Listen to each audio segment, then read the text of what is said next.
Look at this. I got myself a Tivoli Radio fake. This is not the original, but it's definitely looking like one.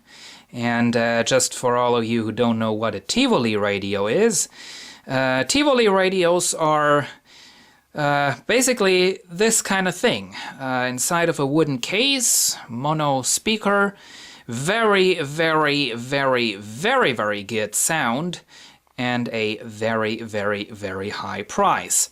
Now this thing is, as I said, a fake Tivoli or lookalike or whatever. This was made by a company called Soundmaster, and it's their high line. As you can see, I have a mono speaker, power LED, the switch, off, FM, AM and aux, volume control, and a dial right there with a tuning knob in the middle of it. Now, I found this thing at the dump just today, and I said, this is looking pretty good, so just take it with you, try it out, maybe it sounds at least somewhat good. And, well, I'm happy to report that it actually does sound pretty good. It really doesn't sound bad at all.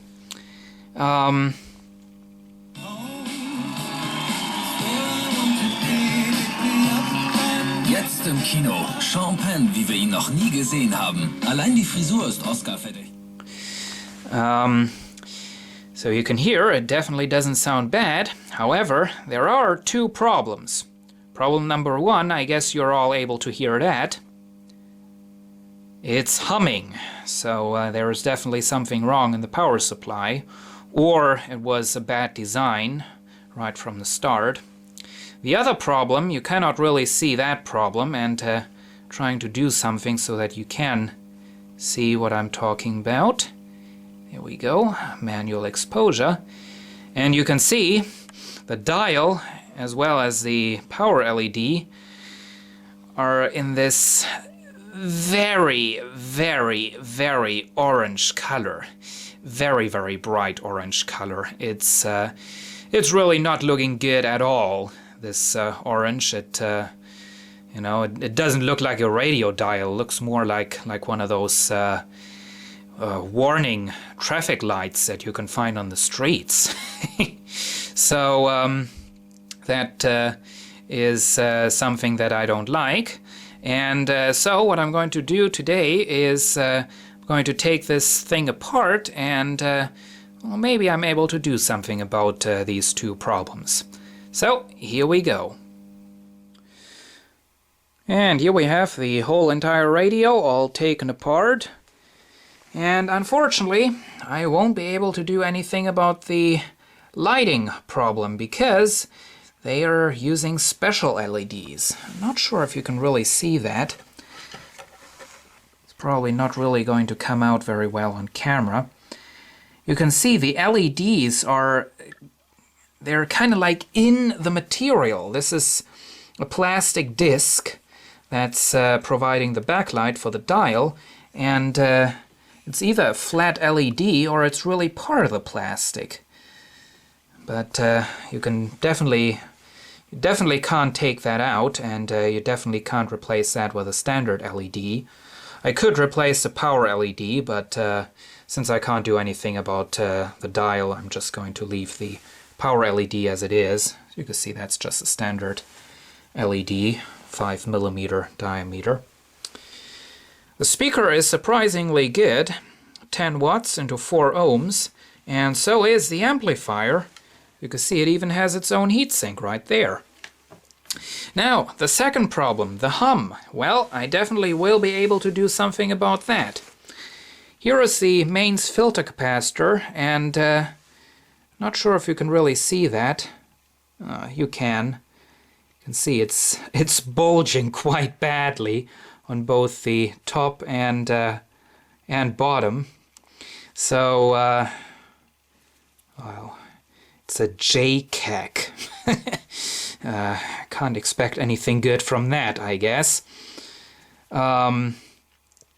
So It's a 4700 microfarad capacitor, 25 volts. So let's see if I can find a replacement for this. Well, I can. Not exactly, but it's close enough. This is a 2200 microfarad capacitor rated for 35 volts. And I'm going to use this one. I do have some 4700 microfarad capacitors rated for 25 volts, just like this one.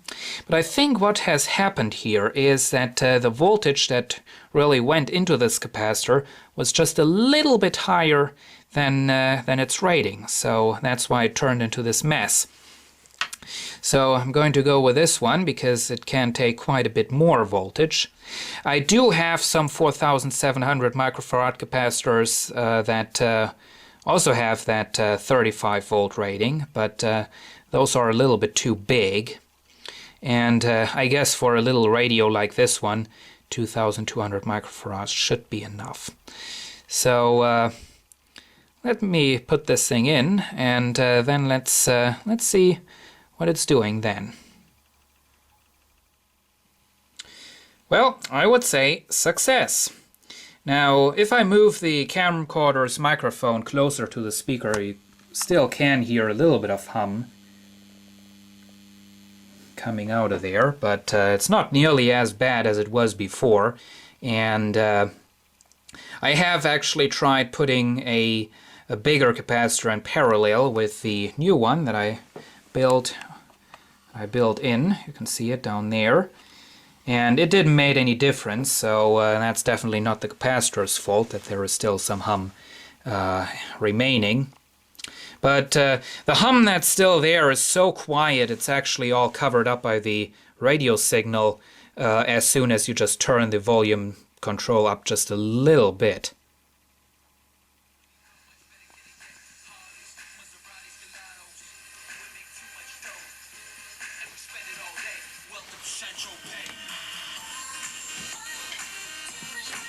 As you can probably hear. Don't want to play too much of that, don't want to get into copyright problems. So anyway, now I want to put this all back together, and then we're going to see how things are going to be like then.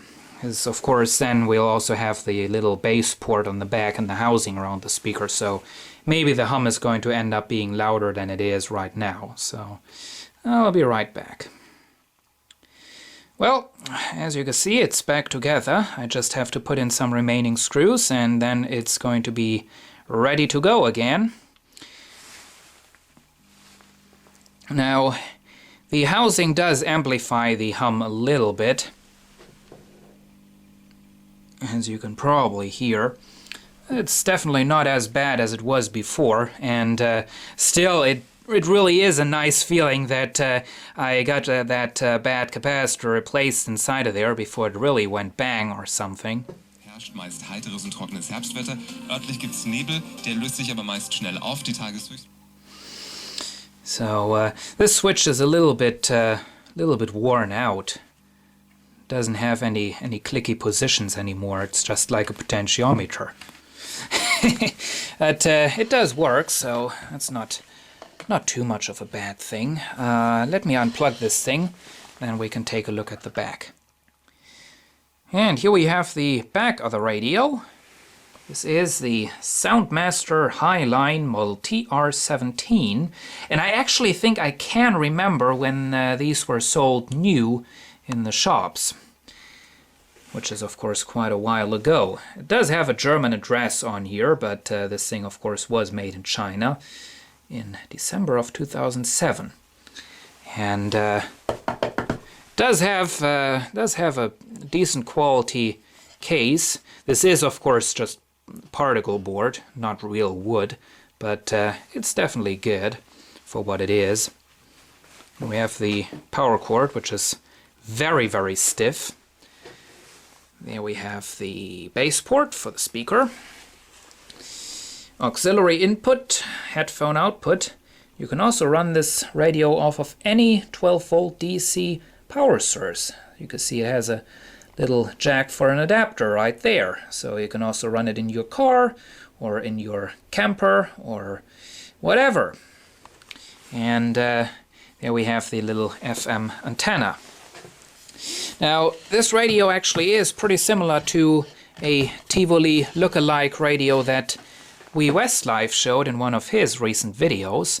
I can't remember the brand name of his radio. Now, he had a secondary speaker so that the radio was stereo. As you've just seen, this does not have any outputs for a secondary speaker for another channel, so this really is just a monophonic radio. But it's definitely a good monophonic radio. It does have good reception. So, yeah, what should I say? Nice little thing. I'm going to keep it, and, well, hope you've enjoyed this video, and see you again soon.